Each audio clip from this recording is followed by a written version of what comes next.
Hello everyone, నేను మీ Leela Soujanya. Welcome to Gagan and Moksha's channel. So మా ఇంట్లో రాఖీ ఫెస్టివల్ ఎలా సెలబ్రేట్ చేసుకున్నాము అని చెప్పేసి అయితే ఈ వీడియో అనమాట. మేమైతే పెద్ద హడావుడి ఏముండదు, చాలా సింపుల్గా అయితే సెలబ్రేట్ చేసుకుంటాము. సో రాఖీ కట్టడానికి మార్నింగ్ టైం అయితే బాగలేదు, భద్రకాలం అది ఇది అని చెప్పారు కదా. సో అందుకని 1 తర్వాతే బాగుంది, మంచి గడియల్లోనే కట్టాలి, 1 నుంచి 9:30 లోపల అన్నారు. అందుకని తమ్ముడైతే స్కూల్కి వెళ్ళిపోయాడు. సాయంత్రం 4:30కి ఎర్లీగా వచ్చేస్తాను అని చెప్పి ఇంకా వాడు వచ్చేటప్పటికైతే మేము అందరము అయితే రెడీ అయ్యాము. ఇంకా స్వీట్ని కూడా రెడీ చేశాను, సేమియా కస్టర్డ్ చేశా. ఇంకా అన్నీ కూడా రెడీ చేసుకొని ఫస్ట్ అయితే పిల్లలకి కట్టించినాము. విక్రమాదిత్య చెల్లి వాళ్ళ బాబు, ఇంకా వాడికైతే మా పిల్లలిద్దరి చేత కట్టించాం. ఫస్ట్ అయితే వాళ్ళ చెల్లె కట్టింది వాడికి, తర్వాత అయితే గగను మోక్ష అయితే కట్టారు.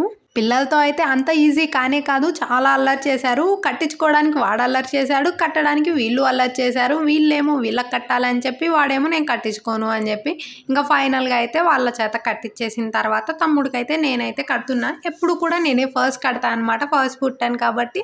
తర్వాత మా చెల్లి అయితే కట్టిద్ది గీత, ఆ తర్వాతే శ్రీలక్ష్మి. ఎప్పుడు కూడా ఇలా ఆర్డర్లోనే కట్టేవాళ్ళమి. ఎప్పుడైనా ఒకసారి ఊరు నుంచి రావడం లేట్ అయినా సరే చెల్లి వాళ్ళు కట్టేస్తారులే అని అనుకునేదాన్ని, కానీ నా కోసం వాళ్ళు అలానే కట్టకుండా వెయిట్ చేసేవాళ్ళు. తమ్ముడు కూడా అలానే వెయిట్ చేసేవాళ్ళు. ఫస్ట్ పెద్దక్క కట్టిన తర్వాత మీ ఇద్దరు కట్టండి అని చెప్పి.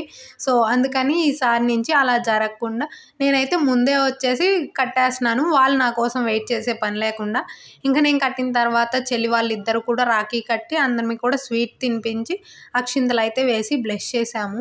ఇంక ఇక్కడ గగన్ అయితే కొంచెం అల్లరి చేస్తుంది, తను కూడా చిన్నపిల్ల కదా తెలీదు అని చెప్పి తన కోసం కూడా రాఖీ అయితే కట్టాము. ఇంకా అమ్మనైతే ఒక మంచి ఫోటో తీమా, అందరినీ కూడా ఇంచుమించుగా ఒకేలా రెడీ అయ్యామని చెప్పి ఫోటో అయితే దిగాం. అండ్ రాఖీ అయిపోయిన తర్వాత మీన్ 19 రాఖీ అయితే 21st నా బర్త్డే అనమాట. సో బర్త్డేకి సెలబ్రేట్ చేసుకొని మీ అత్తగారింటికి వెళ్దు అని చెప్పేసి అమ్మ వాళ్ళు వెళ్ళనివ్వలేదు. సో ఇంకా బర్త్డే కోసం అని చెప్పి అమ్మ అయితే ఈ డ్రెస్ తీసుకొచ్చింది.